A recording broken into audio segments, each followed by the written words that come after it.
गोवा सरकारने नुकतीच कोणत्या नावाने नवीन जिल्ह्याची घोषणा केली आहे? उत्तर आहे कुशावती.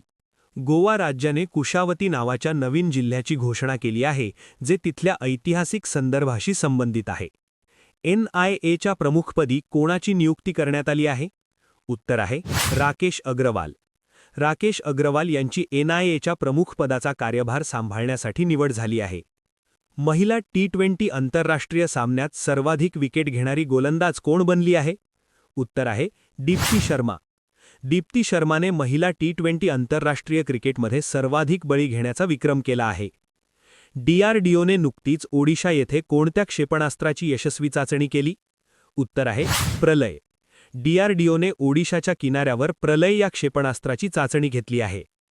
दक्षिण ध्रुवावर स्कीइंग करणारी पहिली भारतीय महिला आणि जगातील दुसरी सर्वात तरुण महिला कोण ठरली आहे? उत्तर आहे फम्या कार्तिकेयन. फम्या कार्तिकेयनने दक्षिण ध्रुवावर स्कीइंग करण्याचा पराक्रम केला असून ती ही कामगिरी करणारी सर्वात तरुण भारतीय आहे. 2025 मध्ये भारतात कोणत्या राज्याने अवयव दानामध्ये प्रथम स्थान पटकावले आहे? उत्तर आहे कर्नाटक. 2025च्या आकडेवारीनुसार सर्वाधिक अवयवदान कर्नाटक राज्याने केले आहे. जागतिक स्तरावर तांदूळ उत्पादनात भारताचे सध्याचे स्थान काय आहे? उत्तर आहे पहिले. भारत आता जागतिक स्तरावर तांदूळ उत्पादनात पहिल्या क्रमांकावर पोहोचला असून त्याने चीनला मागे टाकले आहे.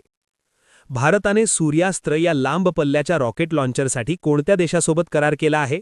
उत्तर आहे इस्रायल.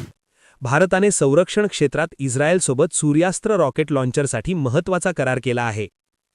जानेवारी 2026 मध्ये पुणे येथे आयोजित पुणे ग्रँड टूर या आंतरराष्ट्रीय सायकलिंग स्पर्धेचा विजेता कोण आहे? उत्तर आहे ल्युके मडगवे. ल्युके मडगवे याने पुण्यात झालेल्या पहिल्या आंतरराष्ट्रीय सायकलिंग स्पर्धेचे विजेतेपद पटकावले आहे. 100वे अखिल भारतीय मराठी साहित्य संमेलन कोणत्या शहरात आयोजित करण्याचे ठरले आहे? उत्तर आहे पुणे.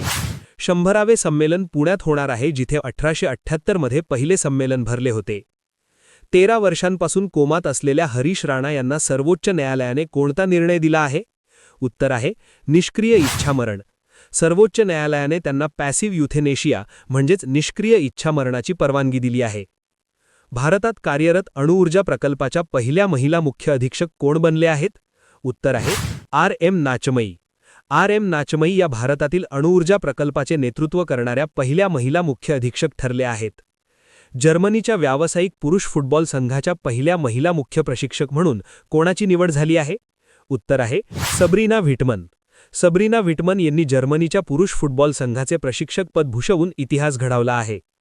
दिल्ली पोलिसांनी राजधानीला अंमली पदार्थ मुक्त करण्यासाठी कोणते विशेष ऑपरेशन राबवले आहे?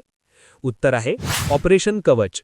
अंमली पदार्थांविरुद्ध लढण्यासाठी दिल्ली पोलिसांनी ऑपरेशन कवच अंतर्गत मोहीम राबवली आहे. हायड्रोजन ट्रेन चालवणारा भारत हा जगातील कितवा देश ठरणार आहे? उत्तर आहे 5वा. हायड्रोजनवर चालणारी रेल्वे सुरू केल्यावर भारत जगातील अशा तंत्रज्ञानाचा वापर करणारा 5वा देश ठरेल.